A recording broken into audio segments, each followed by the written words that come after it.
Hi, everybody. So today I'm really happy to be returning to our podcast series, which is actually going to be a vlog, I guess, today.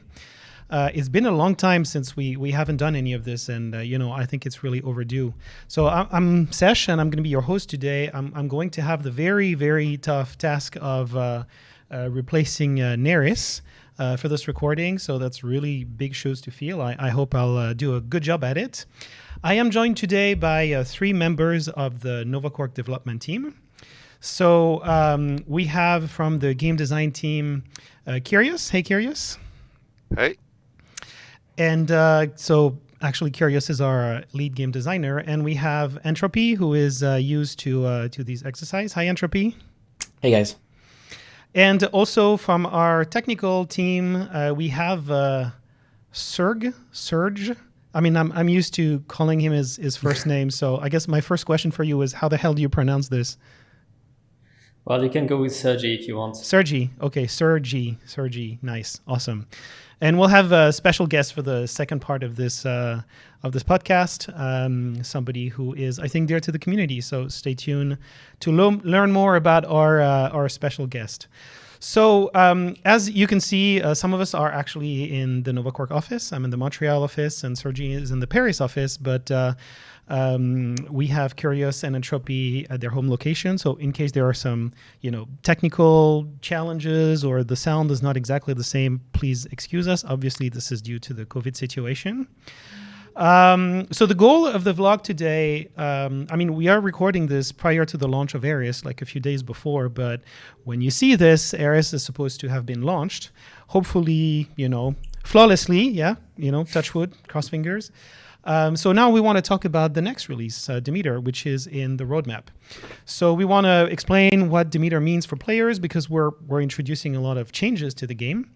The release is planned for fall, at some point in fall, I guess we can say that. And actually, while we talk about Demeter, as you can see from the roadmap, this is really a release that is focused on mining and revamping the mining experience in Dual Universe. But one thing that you did not see in the roadmap, and we're going to start with that, is that with the release of Demeter, we are introducing quite a big technical innovation and change under the hood. If you remember from our Future of DU Part 2 dev blog that we published a few weeks/month ago, we said that there was going to be a lot of changes under the hood in our technology, and that they would help us with optimization, performance, and as well as cost savings for the company. So it just so happens that we have one of these big changes happening with Demeter. So I'm going to turn to Sergi. Sergi, it's your turn. Actually, before, when we were preparing this dev blog, you reminded me that we had announced this technology in a dev blog back in February 2020. And that technology is called hexoctree, right? It's a big, mysterious name. So you're going to tell us all about it. That tech took some time to get into the game, because there was quite a bit of R&D, to go with it. So can you start RNG by... too. Yeah, RNG too, obviously. I'm not sure what RNG stands for, but I'm sure there was a lot of RNG involved in it. Can you start by explaining, how the tech currently is, like the voxels, because this has to do with the voxels and how the voxels are laid on the planet. So what you told me, and I'm going to head it over to you, is that right now the voxels are positioned kind of in a square grid around the planet?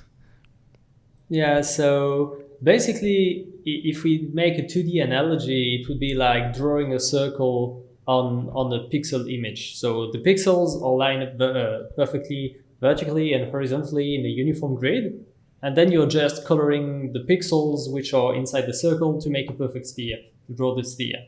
And that's basically what we do in the game currently, but in 3D, where we have a 3D grid with uniform cubic voxels. And the voxels in the ground, we just fill them with batter, and the voxels outside the ground, well, they're basically just air. And that's kind of the current representation of voxels for the planet that we have in game. So the way I picture this when you explain it is like a giant Rubik's Cube. Would that be a proper analogy? Well, kind of, yeah. So lots of those little squares, and the squares, the planet is in the middle of sorts. So we are changing that, and now we are moving to the hexoctree grid. You know, that's when the big word comes into play. And yeah, that's when it gets complicated. exactly. So the way you explain it in layman's terms for me, because I'm not a tech guy, is that now the grid where the voxels are laid out is going to follow the curvature of the planet. So like the fact that the planet is rounded, right? Yeah. So basically, it's going from if one of you ever tried to make a circle or sphere in Minecraft, it's basically a pain because you have to follow specific steps to try to align a sphere or a circle on a square grid, and it's kind of complex, and in the end, it's kind of difficult. And we have the same problem in Dual Universe. And with this new idea, we say that, hey, in the end, we want to do something which is roughly spherical. I mean, a planet at the big scale is just a big sphere. And so instead of having one big square grid, we have 6 kind of curved grids. So in the end, it's still 3D grids, but we kind of bend them in a way that the surface of the sphere is kind of perfectly aligned with the grid. And in this model, which is kind of designed to make sphere, the surface of the ground is just a perfect alignment of voxels. So if you made an analogy, it would be like taking a flat grid with a flat floor of voxels and just bending this grid and bending the ground so that it folds into a sphere. That's great. So now we understand, the changes here. Can you tell us, what are the benefits for Novaquark? Because there's a benefit for Novaquark and also the benefits for the players, right? Well, so the first benefit for us is in terms of storage, because now since the data is properly aligned with the voxel grid, there are better compression optimization compression opportunities for the data. And typically for us, we measure sometimes up to 2 or 3-fold optimization in terms of compression of the voxel data for the terrain. And so this will reduce our server storage, but it will also have an effect for the player, because as some of you know, you have some cache, some voxel cache on your disk, and it can get pretty big. And so this will be also less data that you have to store on your machine. And the other advantage that will be mostly for players this time is that currently trying to generate the terrain on this grid, which is not well aligned with what we use for the procedural generation, is actually quite expensive and takes a lot of CPU and time. And with this new model, it's kind of better aligned with what we use for the procedural generation backend. And it makes the procedural generation a little bit faster for this final step of kind of creating the voxel representation that you see in the game. So basically the ground mesh. And so these are immediate benefits that we have from this technology. But also in the future, sometime maybe some of you notice that if you dig a big hole in the ground and you go far away, the texture that applies on the ground and that you see from far away doesn't take into account the hole that we have on the ground. And the main reason for this is that it's actually quite difficult with the current grid representation to kind of reverse the modification on the ground and update the distant texture that we use there. And the advantage with this new system is that since now the ground voxel grid will be pretty much aligned with the texture that we use, it will be possible in the future, and we have actually hopes to do that in the medium time future. It should be possible to update this texture, and you'll be able to see your huge hole that you dig in the ground from pretty much any distance, as long as we update the texture. So I think one thing that was maybe missing in the context that maybe I should have explained before is, in case you guys don't know, the storage of voxel modifications is one of the big costs that we incur from a database standpoint, right? So every time one of the players makes a change to the ground and to the terrain, it's a change from the procedural generation. So we have to store that information, and then we have to send that information to all the players who are in the vicinity, not just you, but all the players who may be around, because it's a change from the original procedural generation. So this is why having this technology is going to help with the database cost, I guess, because it's going to help with our cost of running dual universe. As you said, it's going to help with the terrain loading and potential in the future help with the rendering of the terrain modifications for the players, so that they can not pop, but they can appear faster on your screen and probably in a smoother way. Did I summarize that well? Yeah, the last point was more about currently, if you dig a huge trench on the ground, you'll see it from up close. But when you'll go in space, it won't be visible anymore because the texture is not updated. And with this technology, it should be possible to update the texture, basically. And so you'll see your huge trench from space, basically. So for the player who wants to redo the Grand Canyon in Dual Universe, that will actually be visible from space this time. Yeah, but you don't have to dig the Grand Canyon in Dual Universe. It's already there on Thaddeus, I think. Yes, that's true. It is there, but it's part of the procedural generation. It's not something that the players do. Yeah.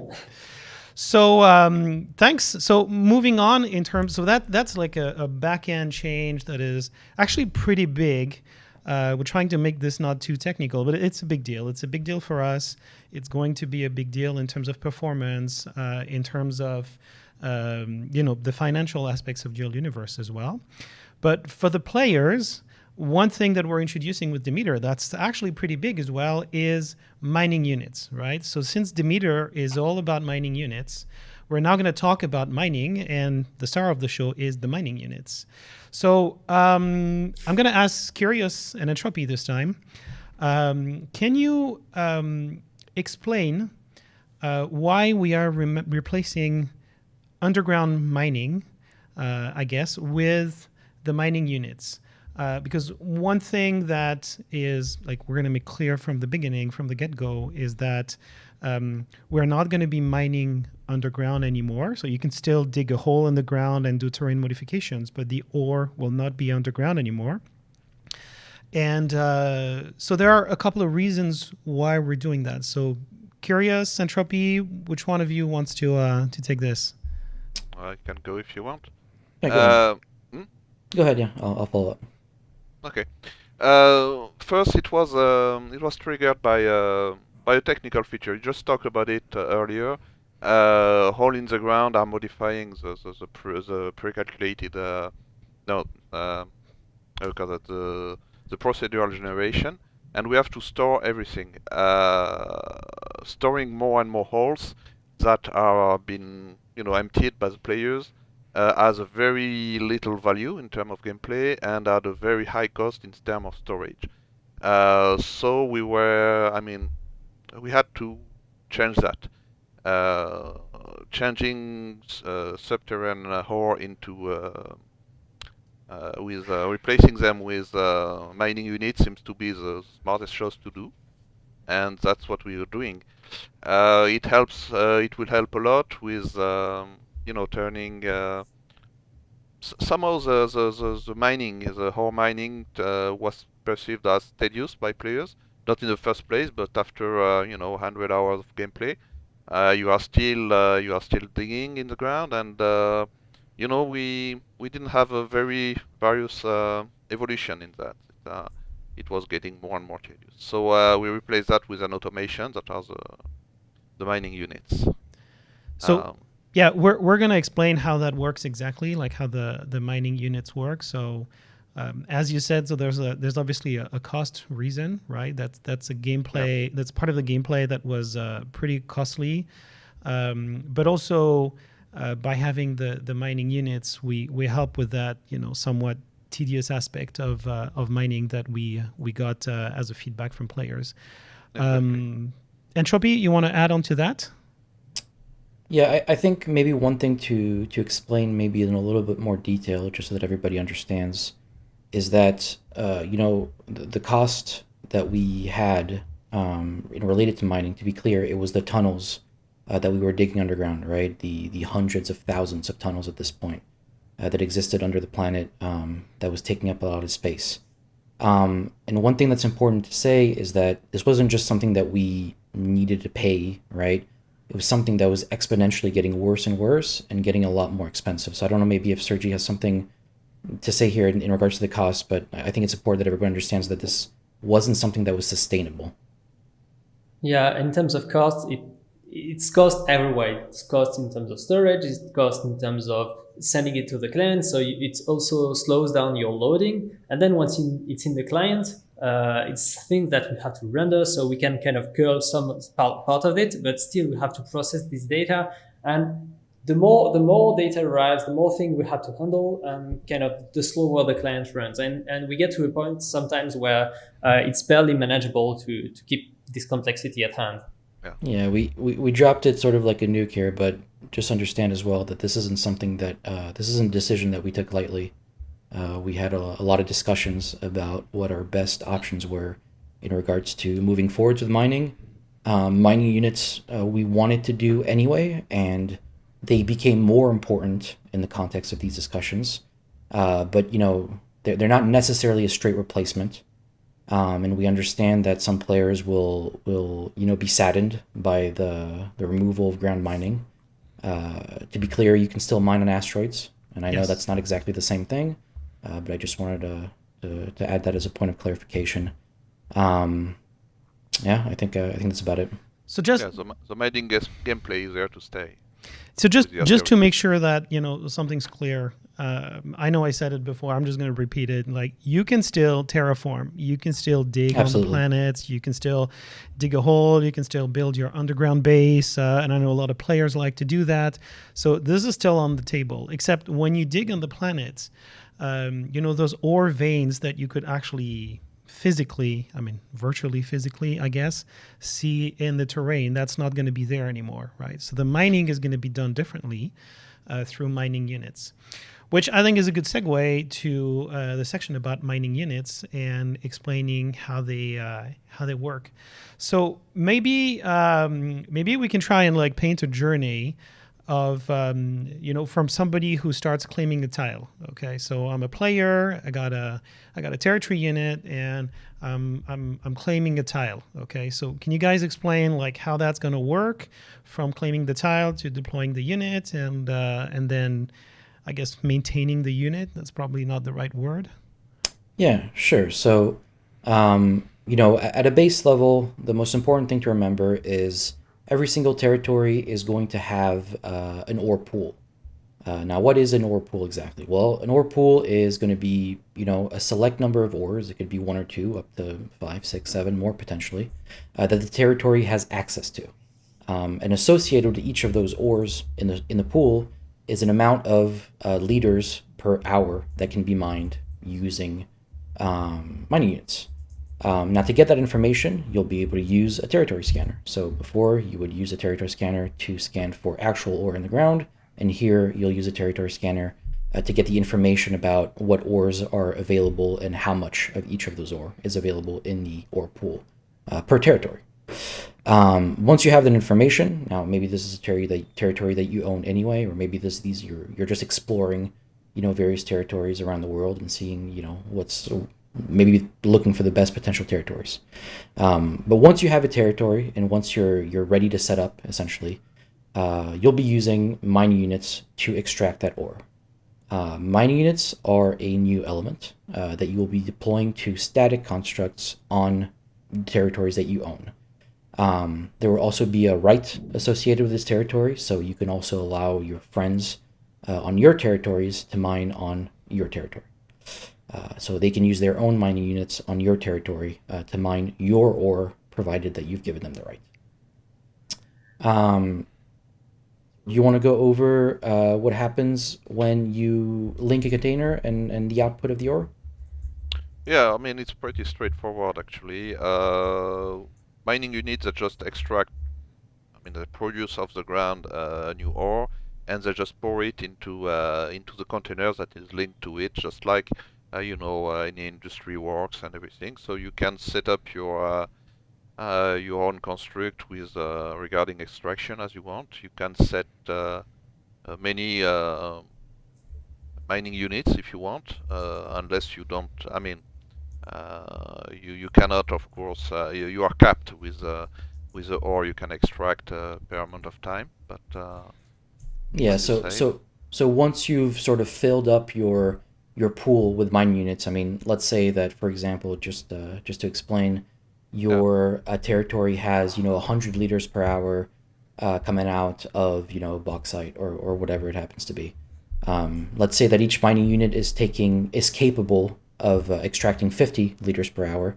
Obviously, if you put 2 mining units on your territory, you'll be able to cap it out, and then at that point, any further mining units wouldn't be very useful. They'd have nothing to mine. But or each given ore. but each mining unit is only extracting one ore at a time. Yeah, Right? So if you absolutely. so in the example that you give, you would need 2 mining units to extract the bauxite. But then Yep. if you've got like gold on your territory as well, lucky you, then you're going to need as many mining units as possible to max out the pool of gold that you have on it. So it's not just if you've got a territory with like 6 or 7. I don't even know if you can, but I think you said you could have Yeah. 6 or 7 different types of ores. So it's 6 or 7 times the number of mining units that it takes for each of them to be able to extract it. And Yeah, in maybe- yep, go ahead. Sorry, just real quickly to touch on that. The goal at the end of the day is to have some territories that are more valuable than others, right? More valuable territories will obviously be rarer than more common territories. But in the case of as we said, a big territory, which is going to have 5 or 6 different ores with maybe pretty big ore pool values. You could expect maybe to have a territory that needs 10, 15, maybe more mining units to sort of suck up all the resources on that territory. And the mining unit has a tier level, right? Yeah. So there's going to be 5 tiers for mining unit, and you will need a tier of the mining unit equivalent to the ore that you're trying to extract. So if you're trying to extract tier 1 ore, you'll need a relatively cheap tier 1 mining unit, which you won't be very expensive. So if you've got a fairly basic territory with maybe only level 1 or tier 1 or tier 2 ores, it's not going to be too expensive to set up mining units on it. But once you start getting to the more valuable territories, there's going to be a little bit of a upfront cost on building the tier 4 and the tier 5 mining units to be able to get to those resources. And are there any talents that are associated with those tiers of mining units? Specifically to the tiers, no, but we will have, I think we go over this a little bit later, but we will have talents linked to mining units in general, but nothing specific to the tiers, no. Okay, so anybody can deploy a tier 5 Yeah, mining absolutely. unit if they want to. There's no restrictions on that for now. Great. So is there anything specific to sanctuary tiles? Yeah, so sanctuary tiles are going to have their own sort of like baby sanctuary mining unit.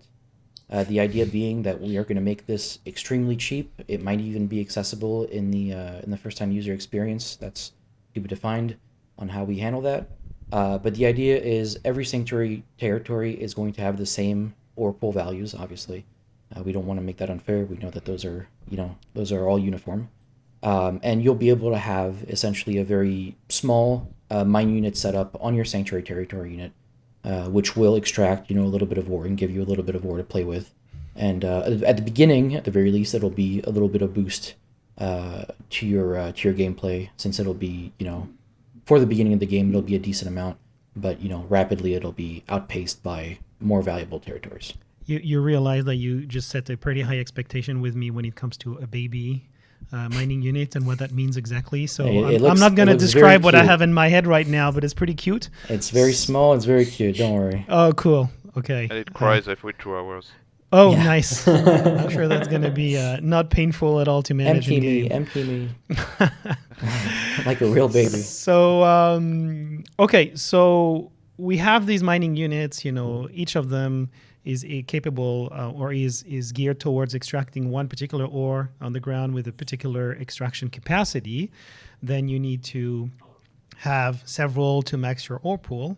So there's also a pretty interesting, I'm going to call it mini game. I'm not sure that's the right word, so please excuse my vocabulary if it isn't, called extraction, which actually makes mining not just something that is purely automated, but actually requires the players to perform some actions to maximize their mining potential. So you guys want to talk about that?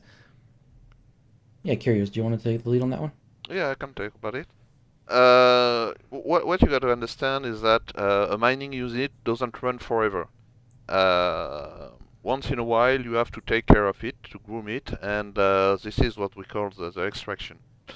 So you have to get back to them, to all your mining units, and yeah, it's a little gameplay of optimizing a search. It's done through an interface where I don't want to get too specific to that, but you got to bet and have an intuition about where is the best place to extract ore on your territories, and then when it's done, when you trigger the extraction, an accurate ore in the matter of a rock, basically, of an ore rock will appear on the surface of your territories. It's free for you for the taking. And what's important is something that you have to operate once in a while to be sure that your mining unit will still operate 100% when you're away. Yeah, maybe just to add on that a little bit. One of the most important thing about mining units is something that we're calling efficiency, right? So every single mining unit has efficiency. And what that is sort of, how well the mining unit is running, essentially, to keep it simple. And as efficiency goes down, first of all, as the mining unit runs, efficiency will go down, right? So you can imagine this being as the mining unit getting a little bit used, it's decalibrating itself, it's, things are going wrong, right? The efficiency going down, and that means that it's going to mine less efficiently. So if you're supposed to mine 100 liters per hour, once your efficiency go down, maybe you only mine 75, and then eventually only 50, and then eventually only 25, or whatever the case might be. And what time scale are we talking about, before the efficiency become a problem? That's still to be defined. We're talking about a scale of days, I suppose. It's not going to be months, and it's not going to be hours. So that's about as close as I'll get for now. We still have to define sort of the balancing on it. But we want this. We don't want this to stress you out. We don't want you to have to come back, in the middle of the night. I mean, I remember way back in the day when I was setting alarms in the middle of the night to set skills on Eve, before the skill queue. That's not what we want. We don't want that sort of stress on you. But every couple of days, and it's not the end of the world if it goes down to 60 or 50, and then you catch it before it goes down lower than that, right? But we want you to come back to it, maybe a couple times per week, and make sure that everything's going all right. So basically, sorry. No, go ahead. Go ahead. No, I just wanted to go back to your example before, just to make sure it's like we make a connection. So you took the example of bauxite, right? You've got a territory which has a capacity of 100 liters of bauxite every hour, and you've got two mining units that at 100% efficiency that will extract 50 liters per hour each. Yeah. So, and after a few days, if you haven't really manned your mining units, and maybe you were exploring in space or something, or just maybe not playing DU, I can't imagine that being a thing, but apparently people have a life, and so the efficiency of those mining units will go down, and maybe down to 50%. Is there a minimum threshold, by the way, like they cannot go under a certain percentage? So that's something that we've talked about internally. As of right now, there is no minimum threshold, but it's something that we could add. If it was too punishing to go down to zero, maybe there would be a minimum threshold at around 15-20% or whatever it might be. So it's something that we've considered, but not something that is in right now. So maybe after a few days, then your actually bauxite extraction, let's imagine that after X amount of days, it's gone down to 50%. So instead of extracting those 100 liters per hour of bauxite, you would only get down to 50 liters, right? There's something else that can go wrong, by the way. I know it sounds pretty obvious, but you could just jam your extraction because your container is full, right? That's also Yeah. something that you have to come and you have to manually extract. I mean, pick up the ore from the container, or it just can't extract anymore. Absolutely, yeah. You can't link your extractor to a regular industry, don't you? Yeah, you should be able to do that. I don't think that would necessarily be a good idea. I think it'd be good to have a container as an intermediary. Oh yeah, yeah. absolutely. But this container can fit. Yeah, you an can definitely industry. have a container with an entry point from a mine unit, which is going to deposit ore, and then have a refiner, as an exit point of that container, and then that refiner will just run as soon as ore gets put into the container. That would work, no problem. Yeah, this way you can get some extra room and gain some time before you get back to Yeah, absolutely. to empty the container. I'm actually excited about that because I play mostly industry. That's my thing in DU, and having that extra step of automation where, you don't have to run to a market and buy the ore you need for your industry, and having it automated, provided you've got the territory to do that. I'm actually excited about that. So I think one more thing that I wanted Sure. to clarify, which maybe wasn't 100% clear. When you run the minigame, that is what causes the efficiency on your mine unit to go up. So when you access your mine unit and your efficiency has gone down over the past couple of days or whatever it is, running the minigame and running the minigame well, because you will be rewarded in efficiency for completing it with honors, so to speak, will allow you to sort of boost that efficiency and get that back to 100%.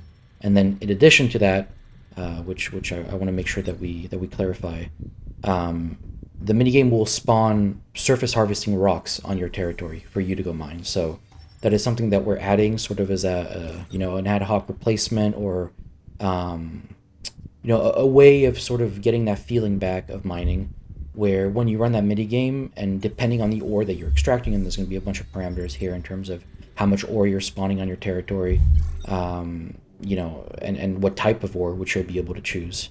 You'll actually get those in-surface harvesting rocks on your territory that you can then go out and mine. So, let's say that you had a territory with 5 or 6 mining units, and you had a couple of people there. Everyone could just sort of run in their mini game, and then a bunch of ore would spawn on your territory, and then everybody would be able to go out and gather those surface harvesting rocks on that territory. And that's your instant gratification, because you don't have to wait for the automated extraction to happen. You get your kind of immediate reward. So you could feed your industry or just sell it immediately. You don't have It's to. a little bit back. of a boost, yeah. Cool. But playing these mini games has a cost. Yeah. Can you explain it? Yeah, sure. So, we don't want you to be able to sort of farm this minigame forever. We want there to be sort of a time management reward with how you handle your mine units, depending on how many you have. And this goes double, especially for organizations and larger groups of players. So the basic idea here is you'll have, as players, you'll have what's called calibration charges. And calibration charges is something that is inbuilt to your character. So, you can only have so many, consider them to be, Ophelia provided, if you will.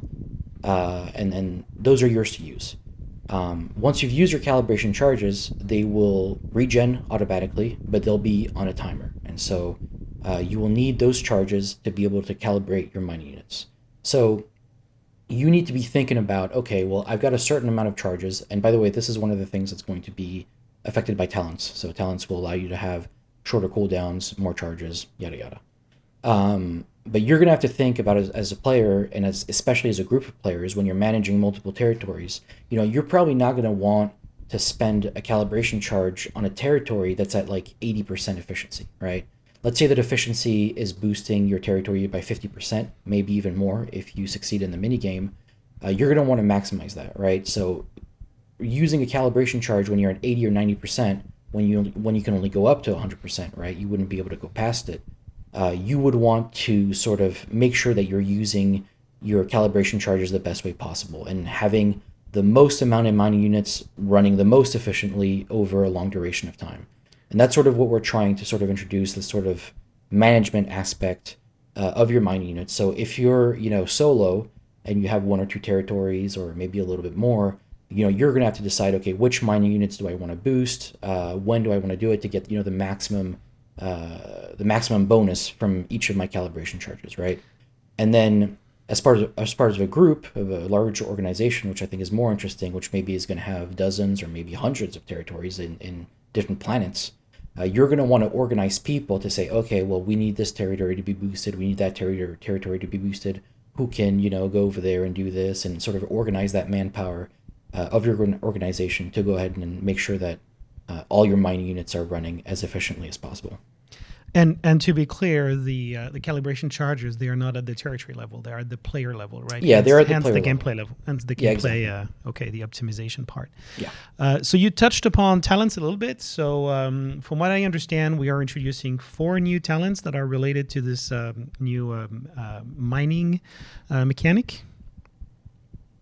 Yeah, I mean, I can think if I can remember them all off the top here. So Putting them I on the have them. spot. I have them right here, so I can Okay. give you a hand. So I've got Sure. extracting output multiplier, Right. extracting charge cooldown. Yeah, go ahead. Yeah, I'll explain them one more time so I don't have to remember them. The output multiplier. Well, this is a bonus to your efficiency essentially. So when you deploy, I think this is a deploy type bonus, which will give you sort of a passive bonus to your efficiency. So instead of when you're at 100%, instead of extracting 100, maybe you'll extract 125. Cool. So there's extracting charge cooldown as well, which is, I guess, pretty self-explanatory. So it's Yeah. going to reduce So the that's the cooldown cooldown between on your charges. charges, yeah. Yes. And extracting charge stacking. For some reason, it's So- hard for me to say. So that should be the one where you get more charges. So there's the charge cooldown, and then there's the one that provides additional charges. Okay, I guess the bottom line is we're introducing 4 new talents that will, Yeah. if you want to specialize into mining, they will really help with your mining optimization. Yeah, absolutely. So these mining units, they really change the dynamic of mining in Dual Universe, and we know it's a big change. We know we even know some players maybe were attached to the old mining. So this is where I'm going to plug that. At the time that we're recording this, the PTS is supposed to be updated with the Demeter in a few days. Maybe the same day, maybe in a few days, and we're not exactly sure when we're going to release this vlog. But help us with these changes. Help us go there. Give us feedback on these changes. What they mean for you guys. Do we need like a minimum threshold for the reduction of efficiency, for instance, which is a point that we discussed earlier, and the timing of it, how fast it goes. I mean, there's like a million things that we could calibrate with your help. So it's particularly important that we get the feedback from players. I'd like to have us take a step back, right? Because we had 2 mining updates this year. So we had the asteroid mining, which came in the Apollo update, and now in this Demeter update, we've got the mining units. But this is actually meant to be kind of a journey and a progression for players. At least that's the way we've discussed this internally, the way it was presented, to actually give more meaning and progression to players who want to specialize in mining, not just through talents but through the gameplay. So, Kyrios, you want to explain how these 2 releases are connected, the asteroid mining and the mining units, and how we see this as part of a whole?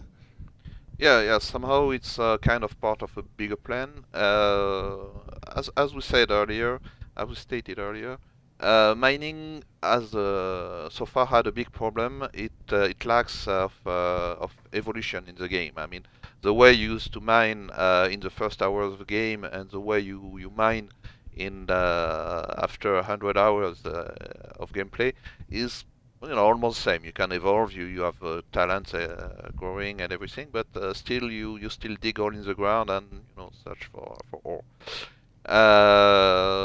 Now we're trying to arrange that as an evolution, so that player along his gamer life has various things to do. You start with just like before. You start with gathering surface ore. That is the very first thing you will do. You'll start on your own territory, and you start just harvesting stuff. Then you set up with what you gain from that. You can easily set up first the baby mining unit, and those baby mining units just start a flow of income, of wealth income into your containers, and there you first get you with your first territory you get your first income, and it just go on even if you're offline. It just keep going. Then you need extra more I mean higher tier ore, and then you have to move on to other planet, get new territories for yourself or your organization, and then you will extract more ore with higher tier mining units. Then another opportunity can add to that, because this is a steady flow for the player. There's a steady flow of income, and then you can have some perks, some extras as you go and hunt for asteroids. You can go safe with asteroids that spawn in safe zone. You can try to be lucky with asteroid in the PvP zone, and yeah, this is how it's it all pieces together, and in a kind of evolution on how you get resources in the game. Um, yeah, that's it basically, and then we may move on to some other ways to later to get ore from for yourself. So at the start of the game, you got the surface gathering. Exactly. Then you start going into automated mining. Yeah, first on the sanctuary. on sanctuary moons, that is, I mean, steady but safe, but not not so great.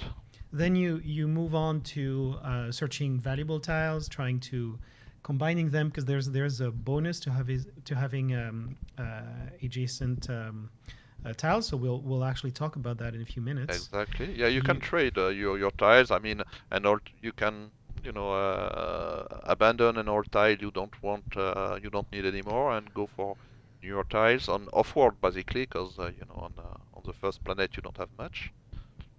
And you can upgrade thanks to your talents, and then you go in space with asteroids, doing tracking, mining, and defense if you go in the PvP zone. So there's a whole gameplay attached to it. And I think the way we envision this, we think there's still going to be players who are going to be specializing into mining. Mining is going to be more accessible to, I guess, every player, even a player who doesn't want to necessarily do mining in terms of active gameplay.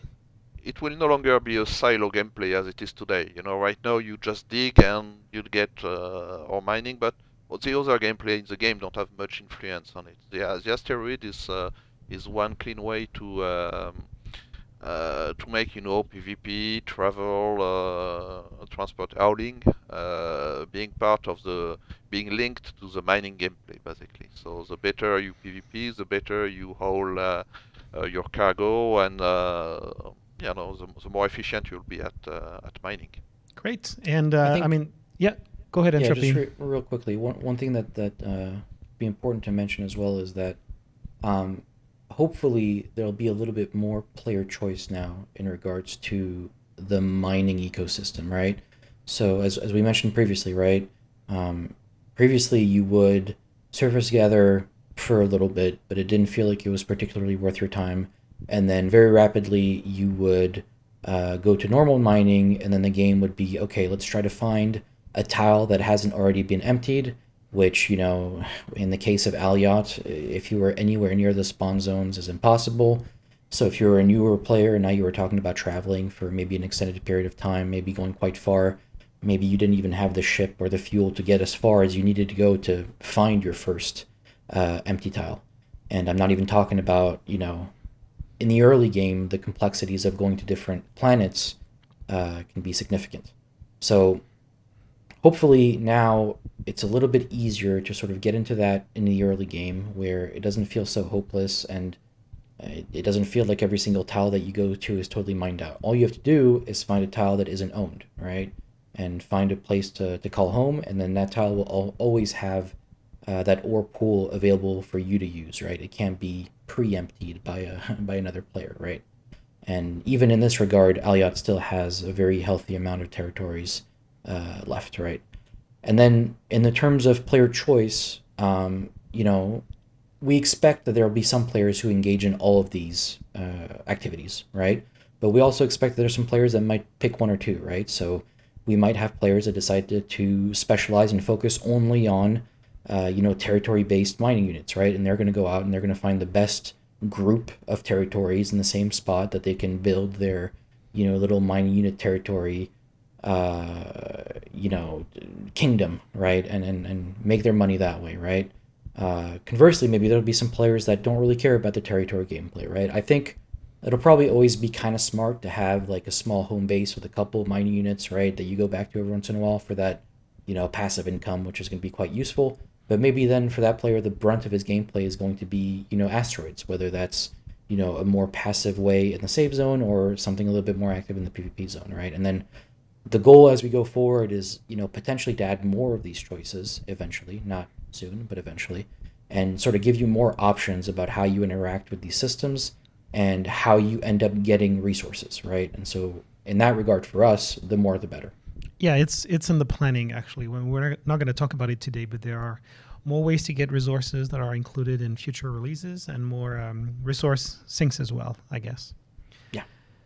So the introduction of mining units actually has some consequences on territory management, which is something we touched upon quickly a couple of minutes ago. So can you explain how this new mining mechanic will have an influence on territory management with things like adjacency bonus? We talked about the right to mine as well. Maybe I'll come back to it. And taxes, to things that are certain in life, death and taxes, I guess. And that's the same in Dual Universe. Yeah, so the right to mine, I think I've already went over it, so it's pretty clear, right? You can allow other players with their mining units to mine on your territory. And, if you say, hey, Bob, I have a cool territory, I want to keep it, but I'm not using it for now, you can go set up a construct with your mining units and use, your calibration charges, and you can mine it, and maybe you give me 20% or whatever it happens to be, and you can keep the rest, and we can do that. So that should be very clear. The two other points are a little bit more interesting to me. The first one that I'll go over as a direct link to mining units, because it'll play directly into their functioning, is the adjacency bonus. So the adjacency bonus is quite simple at face value. The goal behind the adjacency bonus is to encourage you as a player or as an organization to take territories in groups, and sort of, even though we're aware that some players will still do it anyway, and that's totally fine, to at least give an incentive to not just like snipe, individual territories, the best that you can find on different planets or on different areas, right? And so what the adjacency bonus will do is that when you have multiple territories that are part of the same entity that are next to each other, it will actually give you a global buff for all the mine units on all those territories.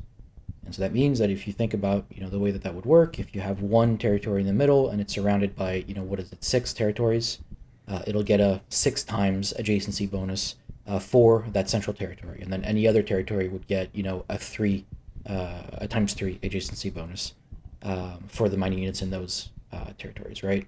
And so, to be defined on the exact numbers, the intention is that this buff should be quite significant.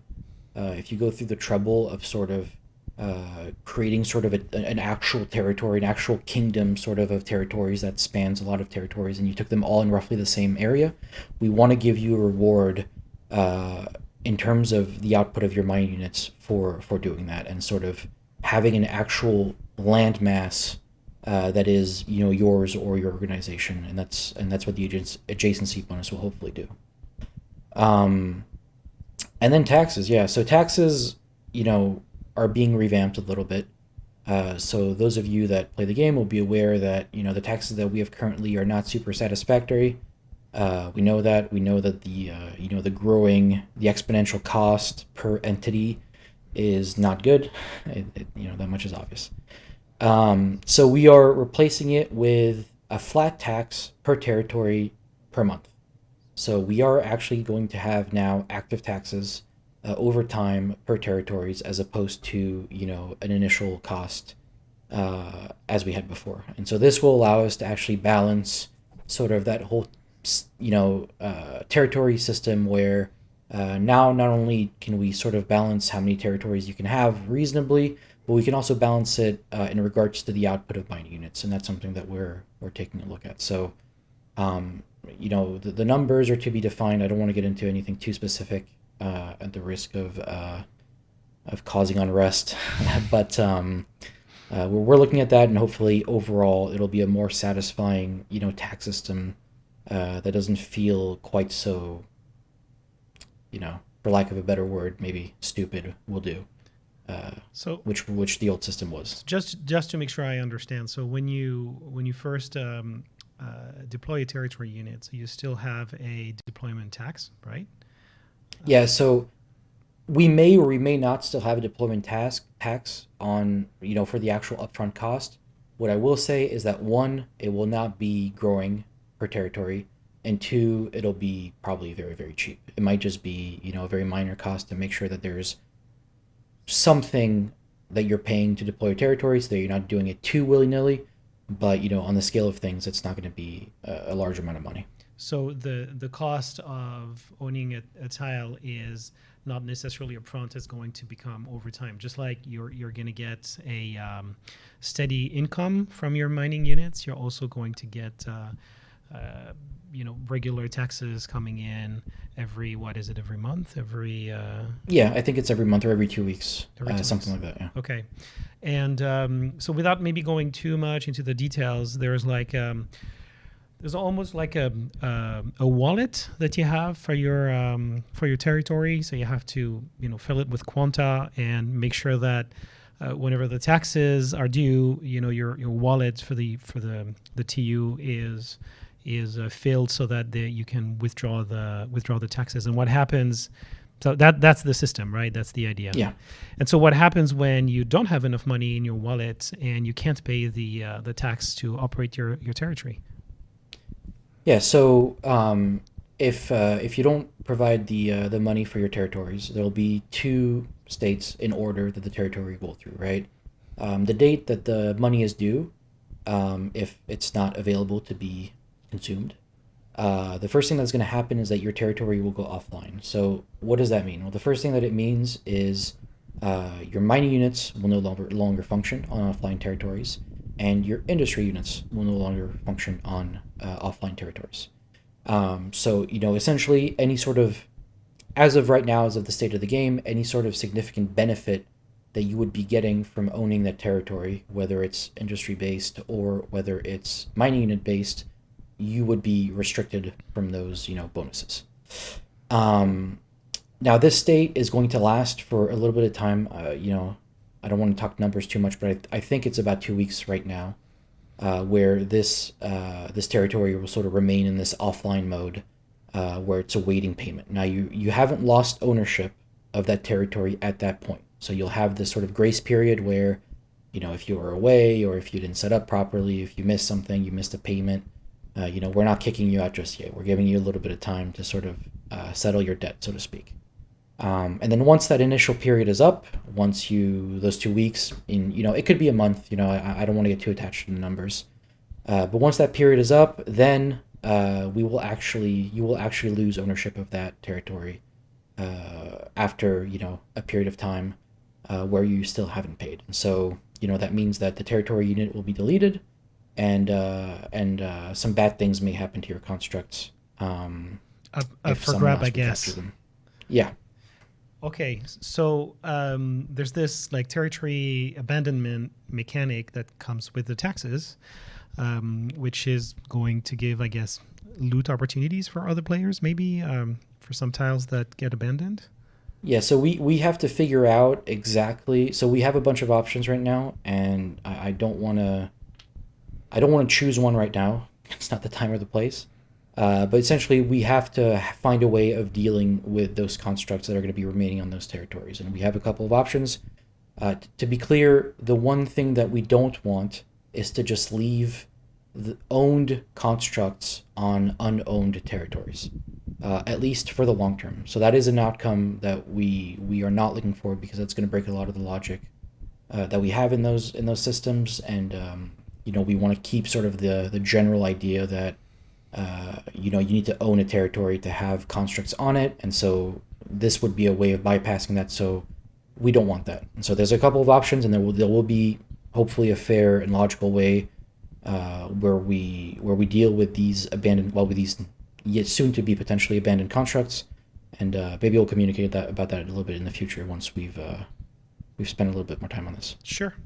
So there are other changes that are coming to the territories that are actually exciting when it comes to, and the goal is not to go into the details here, but just say that they're coming, which is the tokenization and bartering of territories, which actually make a lot of sense when you think about it, because we do want to have more of that mechanic around the different values that the different territories can have, and maybe even have players who are specialized into scouting territories, getting and then selling them. Yeah, scanner results and be like, hey, you know what? Do you want a tile that has this, and that, and this is the output value in terms of ore for this territory.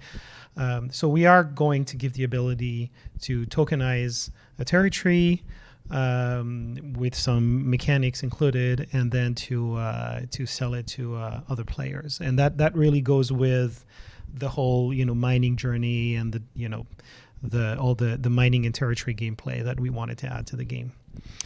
Yeah. So you'll be able to take and sell territories now. You'll be able to transfer territory ownership the same way that you do with construct tokens. Now you'll have territory tokens that you can transfer from one entity to another, to an org, to whoever, and that'll work. So yeah, we'll be creating some emerging gameplay off of this. Great. So we're now coming to a pretty important part of this vlog.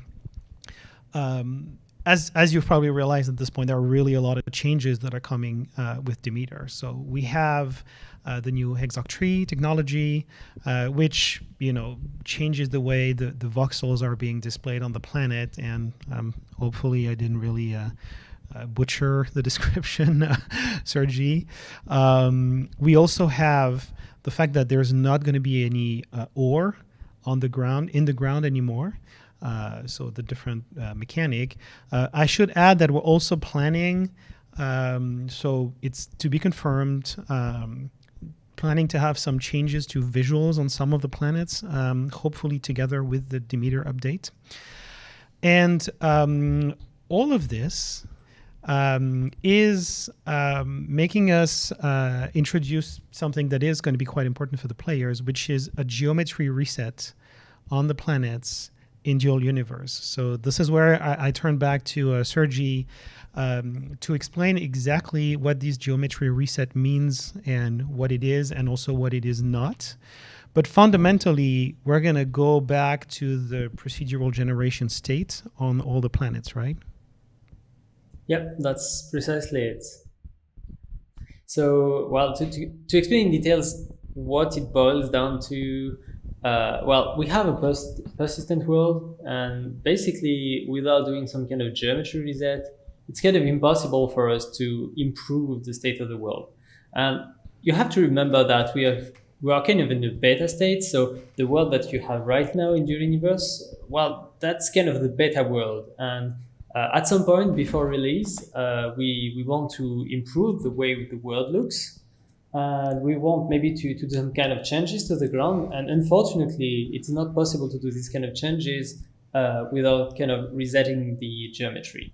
And so, well, that's one of the reasons why we're doing the reset. Maybe, Sebastian, you want to elaborate a little bit more about that? Sure. I mean, technically, I just want my priority right now is explain to the players what's going to happen. So when you had a hole in the ground, the hole is not going to be there anymore, right? So any terraforming that you have done to the planet is going to disappear. And this actually comes with benefits for the player. So I know it's a big deal. We're not going to say that it's not. We hope that after listening to all the changes that we're introducing with Demeter, you'll understand why we have to do this geometry reset. And I think it's important to explain that it comes with benefits for the players as well. First, there's going to be a cleaner landscape, a little bit less of Swiss cheese type of... I think there's a background noise. Yep, it's gone now. We're good. And also faster loading, right? Yeah, faster loading. So earlier we were talking about the advantage of not having kind of a Kyrios style underground with holes everywhere in terms of loading times, in terms of client performance. So this is all kind of stuff that will come with this geometry reset. And if we put that in perspective with the fact that we won't have underground ores anymore, well, we did basically some kind of simulation of saying, hey, if we don't have the underground ore, but we still have the terrain terraforming, because I think it's important for people to be able to customize their territories to some way. Basically, our estimates show that this is an acceptable situation in terms of performance, loading times and stuff. And the world will run just fine if people are just terraforming on the surface or basically doing some legit terraforming to improve their terrain and make it look like what they want to. The only real issues we had was with these infinite underground galleries and we have visualizations internally of how it looks in terms of fractal underground. It's just amazingly complex. I've seen that. It's actually impressive. Yes. I don't know if we'll have the opportunity to add this in the post-production of this vlog, but if we have the opportunity to show you guys, it's quite impressive. And yeah, basically, if we remove all this complexity, the game will run smoother and will load a little bit faster than what you currently have. And so the biggest takeaway here is that we are not removing the terraforming possibility. You will still be able to edit the terrain just fine. It's just that there won't be any ore on the ground, so there will be no incentive to dig random galleries like what happens today. And this will fundamentally change the digging behavior of players from our estimates, and will basically make it converge towards a situation which is fine in terms of long-term sustainability of the game. So the consequence, I guess, for most players is going to be fairly minor, right? So maybe they have a territory and they dug some galleries to extract ore on the territory, so that's going to be gone, those galleries. And if you had any constructs like your base, your layer that was like overground, that's not going to have any impact. It will, though, have an impact for players who have underground bases, for instance, right? So these underground bases, just to be clear, will be buried. So they're going to be filled. So first, any entrance that you may have dug, like a tunnel, not to mine, but to get to that entrance, is going to be gone, I guess. And also the inside of the construct is going to be filled with earth, I guess, or filled with voxels. And basically any kind of terraforming you did, so digging galleries, digging a huge hole on the ground to put your base, or kind of making a dirt tower, or anything like that, everything will be gone. But personally, well, I like terraforming. Well, maybe I'm an oddity in terms of that, but I really like terraforming in Dual Universe. I like the digging. I mean, just simple gameplay that suits me. So. And actually, I have a kind of a hidden account, so I won't give you. You're a landscaper. You're the landscaper of Dual Universe, right? Yeah, I like to do some landscaping jobs, so that's kind of the things where I think it will be. Sorry, it will bring business to my. Yeah, you're gonna have a lot of offers, I think, after this. A lot of people wanting to. So sorry, guys, we are kind of resetting the whole geometry so as to give me business for my alternative account. I'm sure that's an explanation that will go down well with the community. So first, before everybody freaks out, I just want to say that we have a solution to help players. So this is going to be the second part. This is where I'm going to have a special guest. So we'll explain that in a couple of minutes. Kyrios, you wanted to add something? No, I just wanted to add that for most of the players, terraforming consists in flattening the ground mostly. I'm not saying that there's no underground base, but most of the time it's mostly made out of flattening the ground and this operation is pretty fast. So I'm not saying it's not going to be painful, but it's going to be not that painful, I guess, for most of the players. But we know that for some players and some of the organizations that have Yeah. like really like dug out mountains to put their layers inside, it's going to be probably more painful. So again, we have a solution to help with that. So we're Exactly. going to cover that in a few minutes. Something I want to tell you guys is today or in a couple of days, again, we're not sure when this vlog is going to release related to the update of the PTS, but at worst in a couple of days, there's going to be an update to the PTS where we are going to put the Demeter update. And we are going to do the geometry reset on the PTS as well. So if you want to see in advance what this is going to look like for your constructs, you can go to the PTS and just have a look, okay? And you can just look for yourself, how is my construct going to be impacted by the geometry reset? Just go to the PTS. I think we're going to do another, I'm going to say copy paste of the production, so the live environment database to the PTS right before we do this update, so that it's a fresh image of what we have on the production server.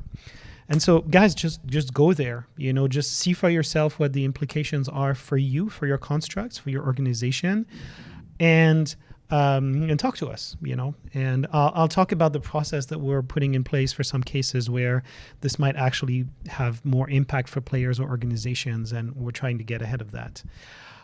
So we really just encourage you to go to the PTS right now. Yeah, just to be clear, we try to anticipate as much as possible what kind of inconvenience this can bring to the whole community. But, we can only think so much. So if you go into the game and see situations where, hey, this reset is really problematic, just tell us, and tell us as soon as possible so that we can bring the tools that will maybe help solve your specific issue before it's too late. And when I say it's too late, I mean when the game is actually, the reset is actually done, and it's kind of hard to just rush things to solve the problem on the fly. So I'm not going to ask you guys a couple of questions that we try to come up with in terms of what could be the questions that the community may ask related to everything that we discussed today. So I'm sure there's going to be a million of other questions. And by the way, we look forward to answering these questions. And maybe you guys will come back for a follow-up. We'll see. So first question, will players be compensated for the ore that is currently in the tiles that they own? We know some players are sitting on mega nodes of ore and have spent time and efforts just having that wealth. So will there going to be some kind of compensation mechanic, or it's just a change that's going to happen, and then you're just rolling the dice again, and your territories may have a certain value before and a new value after? I don't. Yeah, Sorry, go ahead. No, you go ahead. Okay, I don't know. I was turning to Sergi.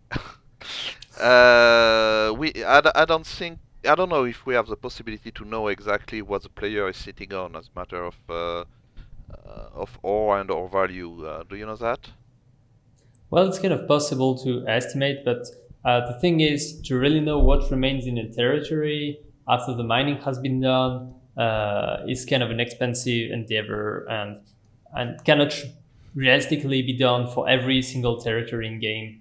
Yeah, that was my point. Without much computation on our side. I mean, that's not something that can realistically be done on a large scale for every player and every territory. So the answer is no, there's not going to be any compensation, but I'd like to remind players that we are also introducing new tokenization and bartering mechanics for territories. So if you're going to be able to sell your territory and buy new ones, and that's going to be easier as well. Personally, I'd say that if you currently hold a territory with a big mega node which hasn't been mined yet, either dig it quickly or try to sell it to someone who wants to exploit it in the short term, because now you know that this asset is going to disappear and lose value pretty soon. So you have to explore the value of this asset while you still can. Well, maybe that asset will have a new value, right? Yeah, but I'm talking about the current value of the asset. The current value is the current underground ore. And just keep in mind that the fact that today there is a big underground vein, big meganode, doesn't mean that there will be a huge input for your mining unit on this territory in the future. Yeah. And also, I know there were some concerns that people will go on PTS and start scanning for which territories have values and maybe have this kind of information for later. We'll just try to make sure that the seed used for the PTS and the actual server is not the same. So you will be able to go on PTS and check, the general gameplay, but just be sure that the resources that will be on PTS will be different from the one that will be on the production server. So players are able to go to the PTS and see the impact of the geo reset on their constructs, but they're not going to be able to go to the PTS to figure out the new value of their tiles, right? That's not going to be exactly. That's not going to be a thing. The values will differ in the real thing. And actually, that's the question that I've been asking myself. In terms of adjacent tiles, if you have certain ores on a tile, does it mean that you have a higher chance of having similar ores on adjacent tiles, or is it completely disconnected? No, it is connected. It is connected. I don't want to go exactly into the details of the noise that we used to generate that, but you're looking for the most part at islands of resources that go across usually more than one territories. Okay, good. Another question about compensation, I guess. Is there going to be a talent refund when we add the mining units? I guess in particular related to some of the mining related talents that you may have upgraded over time. You still have mining in the game. You know that. We still have mining in the game, but Yeah. we have different talents So for mining now. Yeah, you have extra talents for mining. So in regards to talent refund, I think this is something that we can consider. Depending, maybe tell us what you guys think, if you think that it's absolutely necessary, if you don't believe that you're going to be getting as much use out of your mining talents as you were before, now that the ecosystem has changed a little bit, or a lot. Doing a global refund isn't something that's very difficult for us. However, doing a case-by-case refund is going to be not possible. So I think we just sort of have to weigh the for and the against, and if a lot of you think that it's worth doing, then it's something that we can look at. Yeah, but just to tell you, personally, I think that having the talents to mine underground on an asteroid is still quite useful. But at the same time, I can understand that someone who was previously just doing regular mining on the planet, maybe not someone who is intending to go into the PvP zone to do some high-risk mining in the current gameplay. So yeah, it would make sense that you would like to maybe kind of respect with the new rules. Another question. I think the answer to that one is pretty obvious based on the conversation we had, but just to make sure, if you had all scan results that you had made on tiles prior to the release of Demeter, I guess they're going to be worthless, right? You're not going to be able to use them anymore after that. You're going to have to rescan some tiles. I'm actually not 100% sure on the answer to this question. I think this is something that we might have to look into, because I remember having this discussion, and I don't remember what the conclusion was, or I don't remember if it was ended up being possible. So maybe something to double check and maybe add, somewhere later. But there's a possibility, because regardless of the noise, even if it's different between PTS and production and et cetera, at the end of the day, there was a way, I think, or there was an option where we could associate, the territory ID of the scan and sort of look at the value of, whatever environment that we were on. And I don't remember if that ended up being possible, so something to double check. So it is an option out there. It's still not confirmed yet. Okay, I think we'll do a follow-up. There was a technical limitation, and I don't remember if we were able to get past it. That was the... Great. So last question. Will there be anything new to explore on the planets after we do the geometry reset? So are we are we taking the advantage of this reset to kind of dramatically or significantly change the geometry? So I guess as a summary, when there was a mountain, is there going to be a lake, and vice versa, right? Well, so yeah, this is actually a good question. So for most planets, there won't be any change at all. So we are changing the way we represent the data internally. But the reason why everything took time between when we first talked about this technology and now is because we wanted to make sure that this doesn't change anything at all visually. This is actually really important because we had in mind that if you had, I don't know, a construct on the seaside with just some kind of pillars that goes right into the sea, you want to have kind of the same scenery. But at the same time, we are using this opportunity to try some kind of improvement on some planet. And so the current planet that we choose to try these kind of improvements is Diego. So it's for those of you who don't know, that's the planet which is kind of really far away, where there are kind of islands. And the current version is really kind of just a prototype with just terrain and ocean, and so simple texture and really incredibly simple terrain. I mean, it was basically a placeholder. I won't lie about that. And so we are using this opportunity to improve it, to add trees, to add more terrain details. But we are trying to do that without drastically changing the terrain. So think of it as adding some bumps and some small variations of the terrain of up to a few meters. Basically, it won't bury your construct if it was not buried, and it won't change significantly the shape of the coastline. But it will be a new asset and new improvements to the terrain that will make it more interesting. So bottom line for players, if they had, as you said, a lair or a home base that was by the sea, they're not suddenly going to be buried in the middle of a mountain or completely underwater or anything like that. It's going to stay pretty much the way it was before, and they're going to look around and they're going to see a familiar landscape, just without the holes in the ground. Yeah, but there's a chance you got a new tree in your living room. That's yeah. Spontaneous generation of trees. Well, yeah, well, I mean, we changed the assets on this planet, so on Diego. And great. they're pretty nice. Hey, so we are now in the second part of this vlog, and I promised a surprise guest, and the surprise guest today is community favorite Deckard. Hey, Deckard. Hello, hi, I'm NQ-Deckard. Good. So first, very important question that I've been meaning to ask you, and I obviously waited for us to be recording something to ask you the question.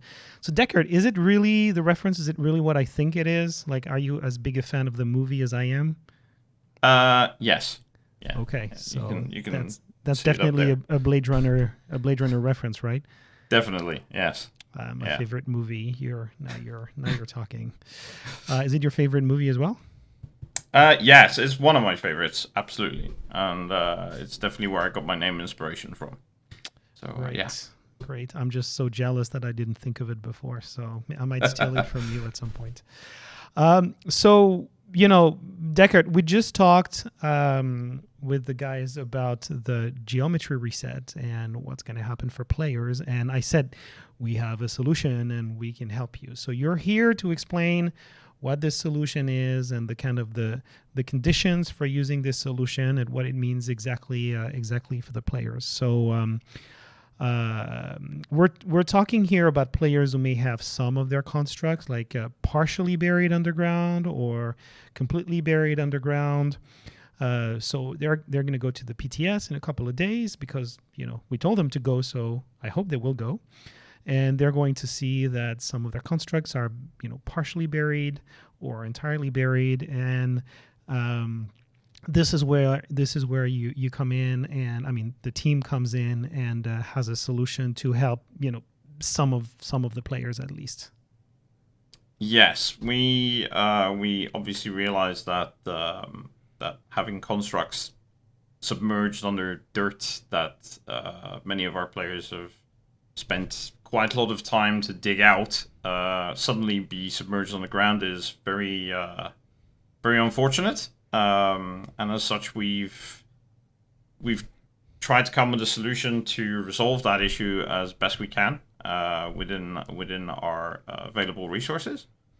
As such, we've come up with a plan and a tool that is only available to us on the developer side that allows us to essentially perfectly excavate the bounding areas of a construct's honeycomb. So what we can do is, if your static construct is buried underground, we can perfectly cut the terrain away around that construct. That does come with a few caveats, shall we say. It's we won't do anything detailed. It does a square volume around the construct. It's a purely automated tool, and it just does a square, and there's no Yes. fine tuning around the fact that you want to excavate more of this and less of that. It's a big block that we're removing for you, right? Yes, that's correct. Yeah, it moves the exact area of that the construct takes up on the ground in a cubic form. So the same way that you would see its collision area, for example, its maximum bounds, that's what gets cut out from under the ground. We'll have a short video to. I have prepared a short video that will explain and sort of show how that works. I'm going to run that video now.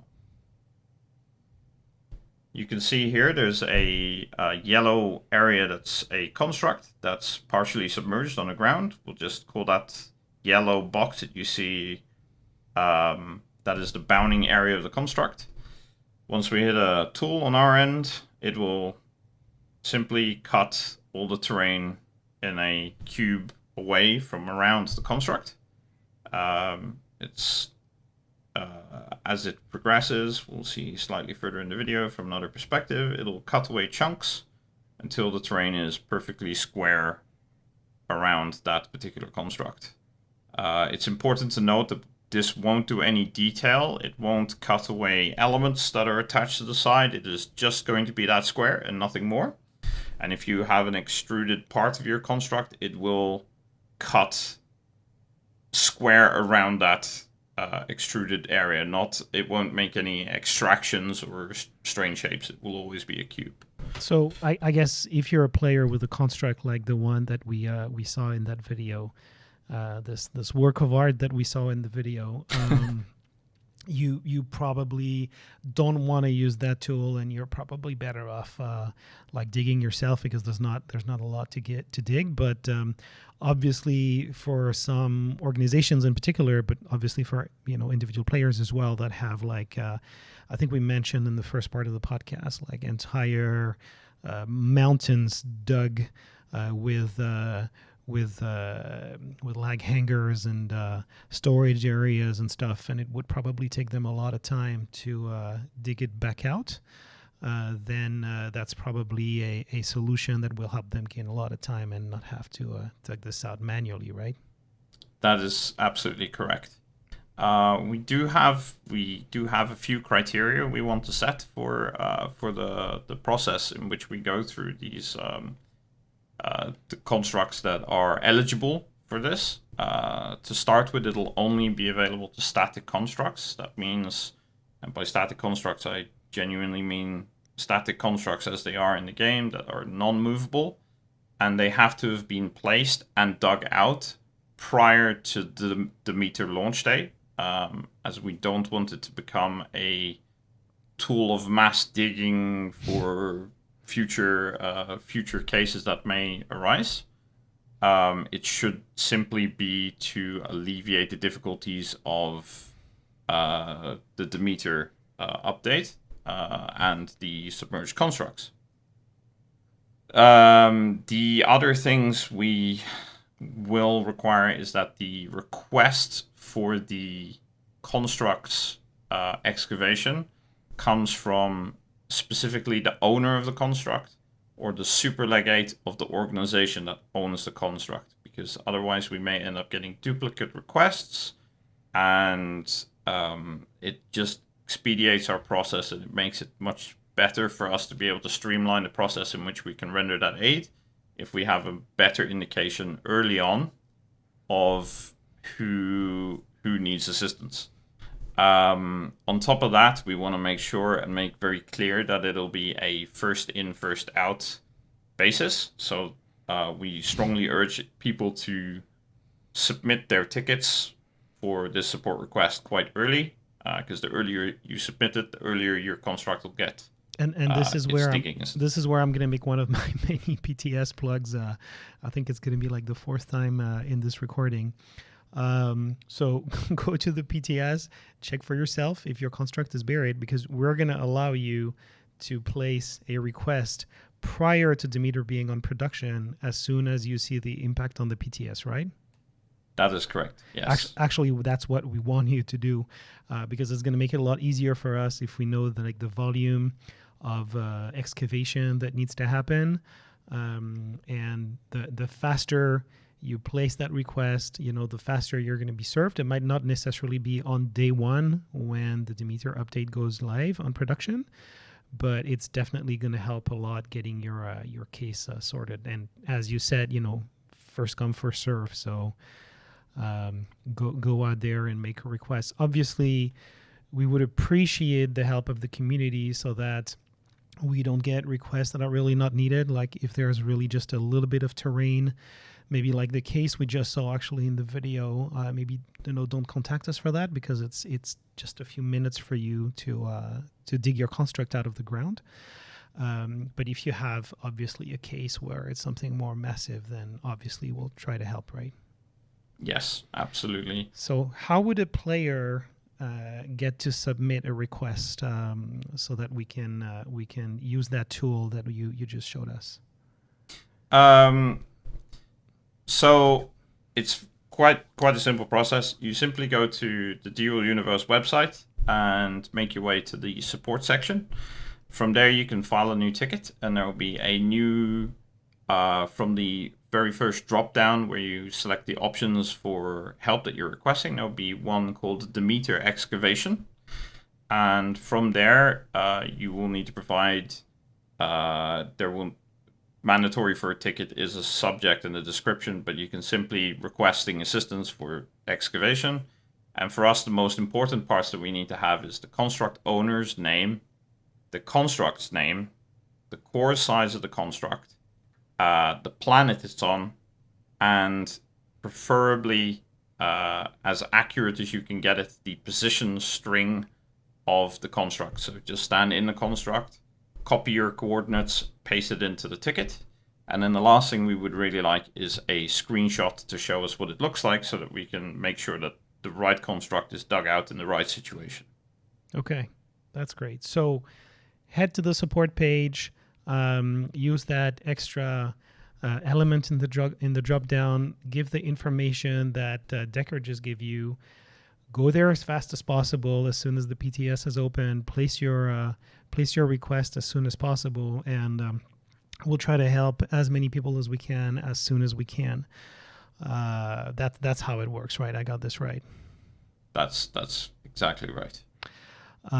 Great, awesome. Well, I hope this is somewhat of a reassurance that we have the means to help the players, especially the situations where a player or an organization would take a lot of time to dig out their constructs. I have a couple of additional questions for you. One, are we giving that tool directly to the players, or is it just going to be handled by Novaquark? It is just going to be handled by Novaquark. The potentials of abuse cases that are involved with the tool, because the power that the tool comes with has led to us restricting it to just our support tool usage. So basically, players could just use the tool to just dig out entire sections of the ground and, very easily. And that's really not the idea. Second question, is that going to be an ongoing thing where we can, dig out constructs like in 6 months from now, and and just have an ongoing use of this tool, or is that like a one-off thing? No, we will retain the usage of the tool in the future. It's not a one-off thing at all, and it can help us solve other issues like terrain fragments that people occasionally run into. We can much easier deal with those situations when we run into them. However, we want to urge people to get this done as early as possible. We want to try and clear this work in as short a time frame as possible. So we would really appreciate it if we have the tickets and the support requests for the digging out of the constructs prior to the Demeter launch, because it will allow us to prepare better for it. Great. And reduce impact. So I think if a player maybe is not playing Dual Universe anymore, I mean, why would they do that? But these things can happen, and maybe they're not playing around the launch of Demeter, and they come back in a couple of months, and they see that their construct is buried, and the wave of requests from Demeter is over. They can still submit a ticket and say, "Hey, I'm a returning player, and I can see that my underground base is now all buried. Can you help?" And we'll be able to help as well. Absolutely. Well, Deckard, it's been an absolute blast having you on the show. I hope I'll be able to convince you to come back. I know you have this very strong ties with the community, and I want to use this opportunity to give a big shout out to the support and community teams here at Novaquark. They do an amazing job, and I can tell you I work with them every day, and they're really, really an amazing bunch. And thank you, Deckard. We're going to talk about that name that you have that I may borrow at some point, but that's going to be an offline discussion. Thanks, and talk to you soon.